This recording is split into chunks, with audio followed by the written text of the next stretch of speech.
کسی نے کہ جب تک ان کے قلع کما نہ کر دیں، کافروں کی کمر نہ توڑ دیں، تو آپ کو زیب نہیں دیتا کہ آپ ان کو قیدی بنائیں اور ان سے فدیہ وصول کریں۔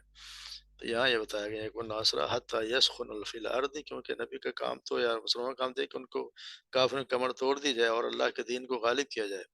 مگر یہاں لا اسرا حتیٰ یسخن فی الارض تریدون عرض الدنیا، تم چاہتے ہو دنیا کے دنیا کا ساز و سامان، کیونکہ کچھ صحابہ کرام اسی میں بھی وہ جیسے ہم دیکھتے ہیں مال غنیمت جو جنگ ہونے جو دیکھا کہ سب وہ بھاگ رہے ہیں تو کوئی ان کا سامان لوٹنے لگ گیا، ان کے ہتھیار لینے لگ گیا، کچھ لوگ تھے جنہوں نے اس کا پیچھا کیا، مگر اگر سب لوگ ان کا پیچھا کرتے تو شاید ان کو مار لیتے یا کچھ اور زیادہ حالات کچھ اور ہوتے، مگر وہ کچھ ایسے صحابہ کرام بھی ہوں گے یقیناً جو جس کو اس کے لالچ میں آ گئے۔ واللہ یرید الاخرہ، اللہ تبارک و تعالیٰ آخرت چاہتا، واللہ عزیز حکیم۔ پھر یہ آتا ہے کہ لولا کتاب من اللہ، اگر اللہ کی کتاب میں نہ لکھا ہوتا، اگر اللہ نے پہلی نہ اللہ لولا کتاب من اللہ کی طرف سے نہ لکھا ہوتا، سبق لمسکم، پہلے سے ہی لمسکم فیما اخذتم عذاب، تو پھر تم پہ عذاب عظیم آ جاتا۔ تو یہ اس کا مطلب ہے کہ اللہ تبارک و تعالیٰ نے پہلے سے ہی یہ، کیونکہ ہم پڑھتے ہیں اس میں سورہ محمد جو اس سے پہلے نازل ہو چکی تھی، اس میں سورہ کے آیت نمبر 4، اس میں آیا تو اذا لقمتم الذین، میں پڑھ دیتا ہوں وہ کسی طرح یہ فَإِذَا لَقِيتُمُ الَّذِينَ كَفَرُوا فَاضْرِبُوا الرِّقَابَ، اور جب کافروں سے کمسان کا رن پڑے تو گردنوں پر وار کرو، حتیٰ اذا اسخنتموہم، اور ان کو خوب کٹاؤ کر چکو، فشد الوثاق، تو پھر آپ خوب مضبوط قیدی سے پھر گرفتار کر لو، فَإِمَّا مَنًّا بَعْدَ إِمَّا فِدَاءً، اور پھر اختیار ہے تمہیں کہ احسان کر کے احسان کرو، وَإِمَّا فِدْيَةً، یا فدیہ لے کر چھوڑ دو، حتیٰ تَضَعَ الْحَرْبُ أَوْزَارَهَا، تا وقت کی لڑائی اپنے ہتھیار رکھ دے، ذالک، یہی حکم ہے، یعنی اگر ہو تو پہلے ان کو اچھی طرح خلا کما کرو، اور پھر ہو تو پھر جب قیدیوں کو سختی سے باندھ لو، پھر تم پہ احسان کر کے تم چھوڑ بھی سکتے ہو، اور تم ان پر معلوم یعنی کہ ان فدیہ لے کے چھوڑ بھی سکتے ہو، اور بغیر فدیہ کے بھی تم چھوڑ سکتے ہو۔ تو یہ پہلے سے اللہ تبارک و تعالیٰ نے پہلے یہ بتا دیا گیا تھا، یعنی کہ یہ ایک وجہ اس پہ آپ صلی اللہ علیہ وسلم نے یہ دل شاید اسی کی وجہ سے آپ نے ان کو چھوڑ دیا، مگر پھر بھی اللہ تبارک و تعالیٰ نے اس پر گرفت کی ان کی کہ سب لوگوں کی کہ یار تمہیں یہ کرنا نہیں چاہیے تھا، کہ آپ کے لیے زیب نہیں دیتا، آپ کے مناسب نہیں تھا کہ آپ ان کو اسی طرح چھوڑ دیتی ہے۔ تو اس طرح یہ بتایا گیا کہ اگر ایسا ہوتا تو اگر یہ اللہ تبارک و تعالیٰ نے پہلے سے ہی یہ نہ لکھ دیا ہوتا تو پھر تو وہ تم پہ عذاب نظیم، تو یہ عذاب نظیم مطلب یہ تو نہیں کہ آپ صلی اللہ علیہ وسلم کو عذاب آتا ہے ابوبکر صدیق پہ آتا ہے، مگر بتایا گیا ہے کہ ایسی کام نہیں کرنا چاہیے جو کوئی خلاف ورزی ہو یا اس کے کوئی نرمی کافر کے مطابق دکھا جائے۔ پھر ہی بتا دے گا ان لوگوں کو، پھر صحابہ کرام کو یہ ہوا کہ اگر ہم نے یہ جو اب یہ کہ اتنا بڑی بات آ گئی ہے، تو جو ہم نے مال غنیمت لیا ہے لوگوں سے، تو اس کا یہ ہمارے لیے حلال بھی ہے کہ نہیں؟ تو یہاں پھر بتایا وَكُلُوا مِمَّا غَنِمْتُمْ حَلَالًا طَيِّبًا، پھر کھاؤ اس میں سے جو تم نے مال غنیمت حاصل کیا وہ حلال اور طیب ہے تمہارے لیے، وَاتَّقُوا اللَّهَ، اور اللہ سے ڈرتے رہو، إِنَّ اللَّهَ غَفُورٌ رَحِيمٌ، اللہ تبارک و تعالیٰ غفور رحیم ہے۔ جو غلطیاں ہوتی ہیں اللہ تبارک و تعالیٰ ان کو معاف بھی کر دے، انسان معافی مانگ لیتا ہے اور یا تائب آ جاتا ہے اپنی غلطی